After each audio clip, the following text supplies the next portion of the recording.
안녕하세요. 사회복사 여러분. 최강의 사회복사 이경국의 고민타파. 오늘은 사회복지 상담에 대해서 몇 가지 솔루션을 드릴까 합니다. 오늘 주제는요. 잘 풀리는 상담 기법 7가지 시작하겠습니다. 여러분, 오늘 제가 화면에 잘 나오기 위해서 파마를 좀 했거든요. 파마는 잘 안 풀려야 되잖아요. 근데 이제 이 상담은 좀 잘 풀려야 되겠죠. 그래서 제 머리는 안 풀려도 이 상담은 잘 풀릴 수 있도록 7가지 방법에 대해서 이야기를 해보도록 하겠습니다. 잘 풀리는 상담 기법 7가지. 그 첫 번째, 사람은 모두 다르다. 개별화의 원칙에 대해서 이야기를 하고자 합니다. 여러분들, 사람의 욕구는 매슬로우가 말하기를 5가지로 나눈다고 했습니다. 먹고 자고 입고 싸고 번성하고 1차적 욕구, 그 다음에 2차적 욕구는 안전의 욕구, 3차적 욕구는 소속의 욕구, 4차적 욕구는 인정받고 싶은 욕구, 5차적 욕구는 뭐예요? 자아실현의 욕구인데요. 근데 이 5가지로만 나누면 뭐 사람들 나눌 수 있겠죠. 그런데요, 사람들은 문제나 욕구가 사람마다 다 달라요. 천차만별이라는 얘기입니다. 그럼 여러분들 퀴즈 하나 내볼까요? 사람의 욕구는 몇 가지나 될까요? 5만 가지나 됩니다.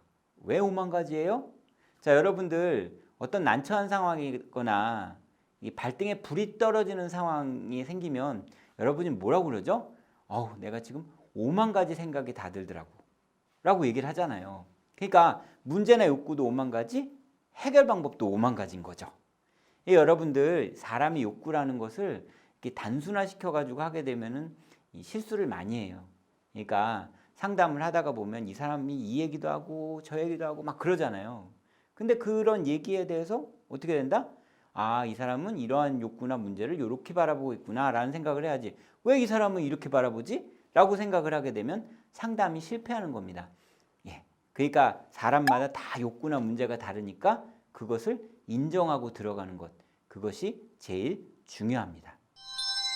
자, 잘 풀리는 상담 기법 그 2번째, 정형화된 장소에서 상담하는 것을 줄여야 합니다.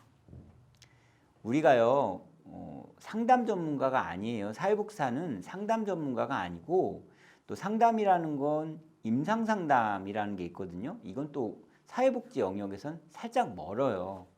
그럼 우린 뭐예요? 연계상담, 중개상담이죠. 정보를 파악해서 그 사람의 문제가 해결될 수 있도록 도와주는 것을 우린 목적으로 합니다. 그러니까 우린 그 사람의 내면의 깊은 곳을 막 만져주는 사람이 아니라 그 사람이 가진 문제를 해결이 잘 될 수 있도록 정보를 파악해 주는 것이 굉장히 중요하죠.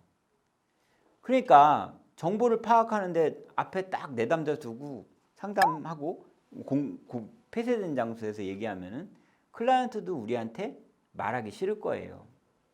라포 형성이 되어야 말을 좀 많이 하지 않겠습니까? 근데 라포 형성할 때까지는 시간이 좀 걸리고요. 초기에 상담할 때 관계 형성 안 되면은 좀 어렵겠죠.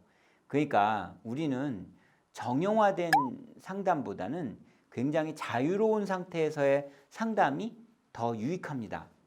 그러니까 여러분들, 상담이라는 걸 지금부터 상담할게요 이렇게 얘기하는 것이 아니라 뭔가 상담이 아닌 것 같은데도 상담을 할 수 있는 분위기를 조성하는 그런 습관을 들이셔야 될 필요가 있습니다. 자, 잘 풀리는 사회복지 상담 기법 3번째, 스탠딩 상담, 어쩌다 상담을 자주 하셔야 됩니다. 자, 여러분들, 정보를 파악하는 건요, 다양한 방식으로 정보를 파악을 해요. 문헌, 그러니까 말 그대로 글로 써져 있는 걸로도 할 수 있고요. 그 사람의 이야기를 다른 사람으로부터 들을 때도 있다라는 거죠. 그렇지만 가장 중요한 건 그 사람의 말이나 행동이나 이런 거 안에서도 정보를 파악하셔야 되는데 아까 두 번째에서 말씀드린 것처럼 이 클라이언트가 정형화된 상태에서 말을 잘 안 해요. 그렇다고 한다고 하면 어떻게 해요? 어쩌다 상담, 스탠딩 상담 이런 것들이 돼야 돼요. 즉 뭐 지나가다가 말을 붙이는 것도 상담이라고 생각을 하셔야 되고요. 여러분들이 클라이언트의 외모나 옷차림을 보고서도 말을 붙여서 그 사람이 이야기하는 것에 대한 의미 부여를 하셔야 될 필요도 있다라는 겁니다. 예를 들자면요. 클라이언트가 양복을 입고 있어요. 평소에 양복을 잘 안 입고 계시는 분이에요. 그렇다고 그러면 어떻게 붙이죠? 오늘 이 복장이 되게 멋있으시네요. 어디 잔치집 가시는 것 같아요. 라고 얘기를 하면 이 클라이언트가 갑자기 무의식 중에 오늘 조카 결혼식이 있어서 거기 가는 겁니다. 라고 얘기하면요. 이 사람은 가족 관계에 대해서 별로 불명확하게 얘기하셨던 분인데 조카가 있다라는 걸 알게 되는 상황이 되거든요. 물론 클라이언트가 이야기하고 싶지 않은 것을 막 끄집어낸다라는 생각이 들 수도 있겠지만 제일 중요한 건요.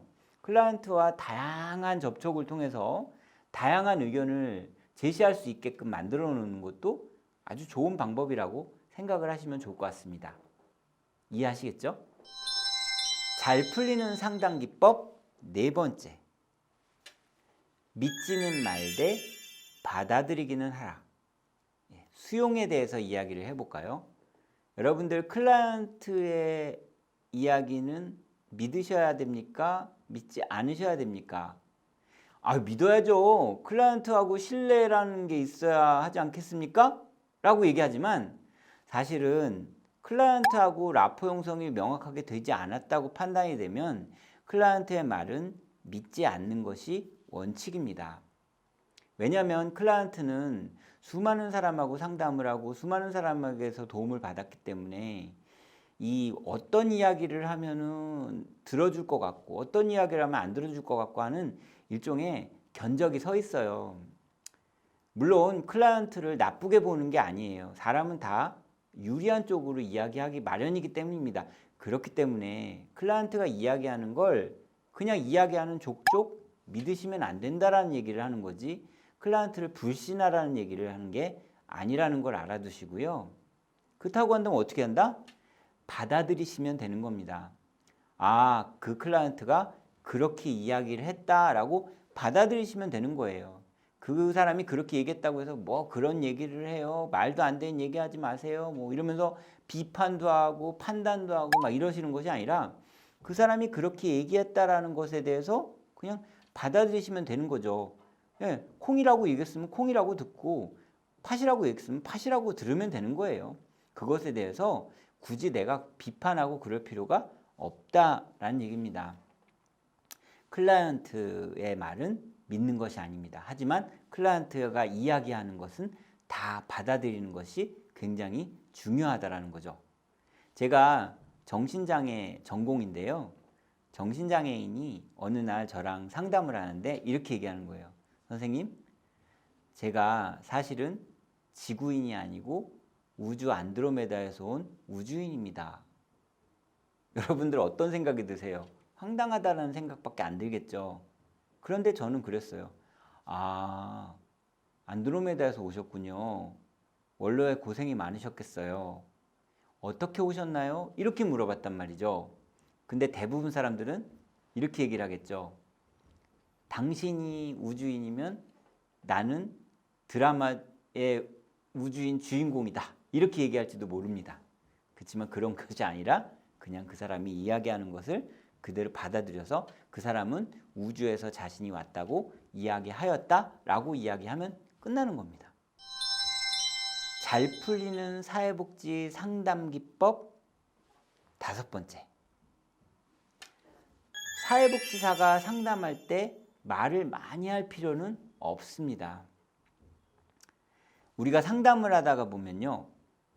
클라이언트보다 말을 많이 할 때가 많아요. 그런 실수는 되게 많이 해요.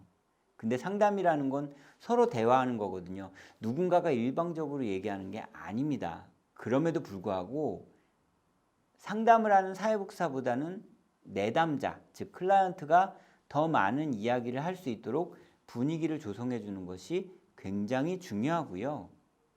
클라이언트의 문제에 대해서, 호소하는 문제에 대해서 뭘 이렇게 해주겠다, 저렇게 해주겠다, 이건 잘못됐다, 저건 이렇게 해야 된다, 이런 식으로 자꾸 뭔가 답을 내놔야 될 필요는 없습니다.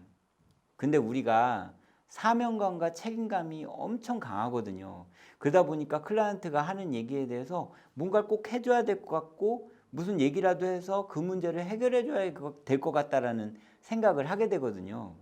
그럴 필요 없어요. 클라이언트의 문제를 상담을 통해서 해결할 수 있다고 그러면 얼마나 좋겠습니까?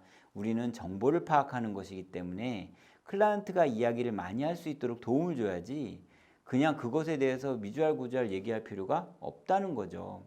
우리가 사회복지사를 하면서 경험이 제일 중요한 건데, 그 클라이언트가 이야기하는 모든 것을 내가 다 경험해 본 건 아니잖아요. 그러니까 클라이언트가 이야기를 잘 할 수 있도록 분위기만 만들어주면 되는 거지, 그것에 대해서 우리가 꼭 답을 내어줘야 될 필요는 없습니다. 잘 풀리는 사회복지 상담 기법 6번째, 누울 자리를 보고 다리를 뻗어라. 할 수 있는 건 할 수 있다고 하고 못하는 건 못한다 라고 이야기하는 것이 가장 좋습니다. 아까 말씀드렸다시피 사회복지사가 상담을 하게 되면 클라이언트가 이야기하는 것에 대해서 해결점을 줘야 될 것 같으니까 요건 요렇게 해드리겠습니다, 요건 요렇게 해드리겠습니다 라고 얘기를 하는데, 클라이언트가 이야기하는 것에 대해서 모든 자원이 준비가 되어 있지는 않죠.